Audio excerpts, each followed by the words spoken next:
El paradigma crítico social considera que el conocimiento se construye por intereses y necesidades grupales. Este se apoya en la crítica social con un carácter autorreflexivo y considera que el conocimiento parte de las necesidades de los grupos, es decir, de la sociedad.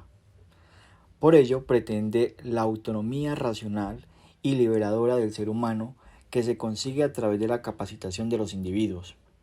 Pero entonces, ¿cuál es su finalidad? Ya, que ellos utilicen sus aprendizajes en la participación y transformación social, y este se consigue a través del diálogo.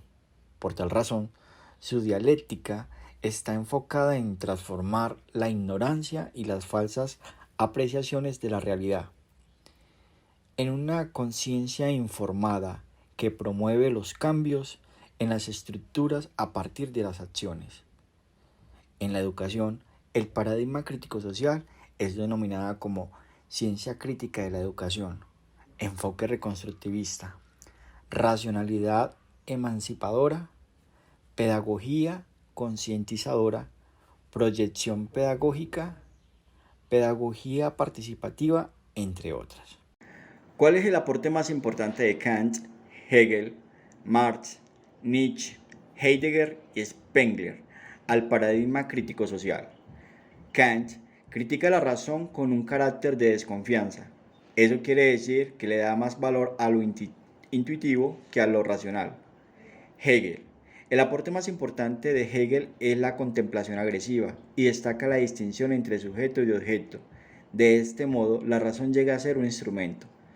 Marx basa su crítica en la actitud de rebeldía. Nietzsche indica que la modernidad resulta catastrófica para el hombre. Eso quiere decir que da la sensación de libertad y autonomía, pero en realidad están inmersos en el consumismo. Heidegger. La influencia de Heidegger puede apreciarse en tres planos. El primero, la arremetida contra la metafísica y la epistemología tradicional. El segundo, en la categoría de ser auténtico como refuerzo del ser específico. En tercer lugar, la praxis, que la teoría crítica adoptó. Y el aporte de Spengler se refiere a la universalización del saber, que proviene de la ilustración, pero se involucra la libertad. Listo, continuemos. La tercera pregunta del grupo B dice lo siguiente. ¿Cuál es el aporte más importante de Heinrich Roux al paradigma crítico social? Y también dice que debemos buscar fuentes. Ah, ya me acordé, yo tengo un libro sobre Giroud. Veamos si tiene esa información, uno nunca sabe.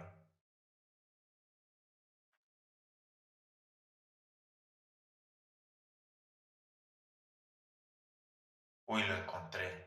Yo sí soy muy de buenas. Aquí dice que el aporte más importante de Heinrich Roux al paradigma crítico social pone sobre la mesa el tema de la posibilidad que tienen los maestros y los estudiantes de resistir las prácticas sociales dominantes, considerar la enseñanza como práctica emancipadora, democratizar las escuelas como lugar público, recuperar los valores progresistas y promover el discurso público de la justicia social. Eso está interesante porque viene con su referente, que sería Rosales Lara 2005. Entonces es información válida. Según entendí, eso es como un proyecto pedagógico desde el punto de vista sociocrítico, donde se ve la escuela como un lugar de transformación social, como una vivencia de la democracia, como una oportunidad de inclusión y también como un espacio de expresión crítica. Ok, tengo que hacer un ensayo sobre racionalidad crítica. ¿Qué? ¿Se entrega mañana? No, tengo que empezar esto ya. Bueno, yo había leído que la racionalidad crítica intenta desmitificar lo subyacente de toda propuesta pedagógica, en la exigencia de repensar, reflexionar los fundamentos teóricos y las aplicaciones educativas, de modo que el profesional en la educación esté dispuesto y tolerante a revisar saberes, conocimientos y prácticas. También decía que la ciencia crítica queda avalada, ya que referirse a la práctica ayuda a superar los retos existentes.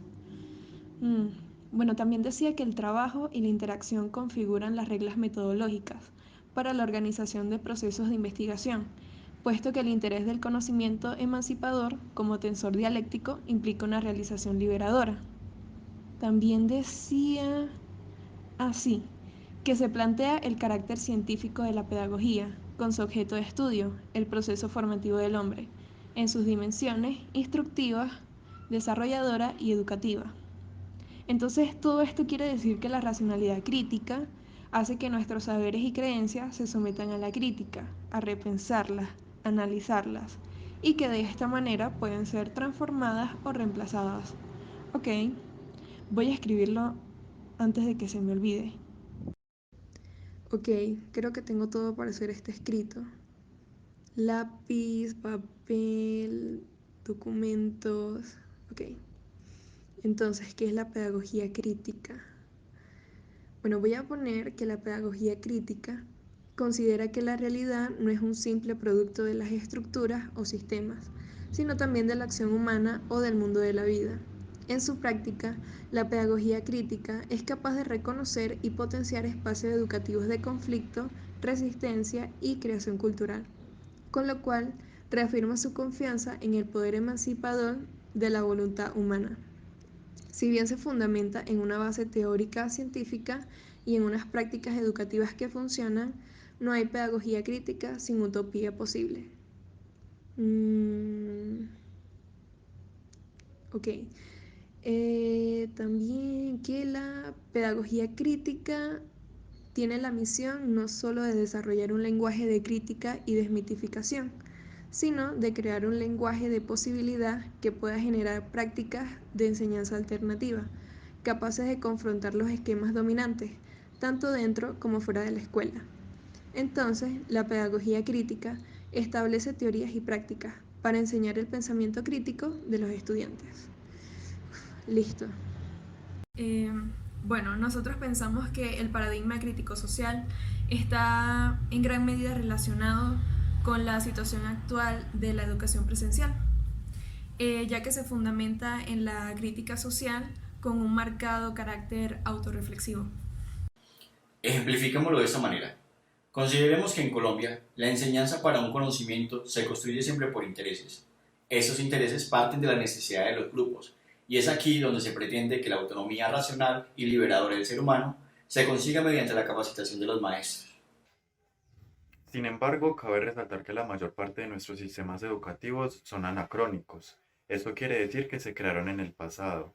Y además, nuestros modelos educativos actuales, o sea, la virtualidad, están basados en la producción y no en la creación.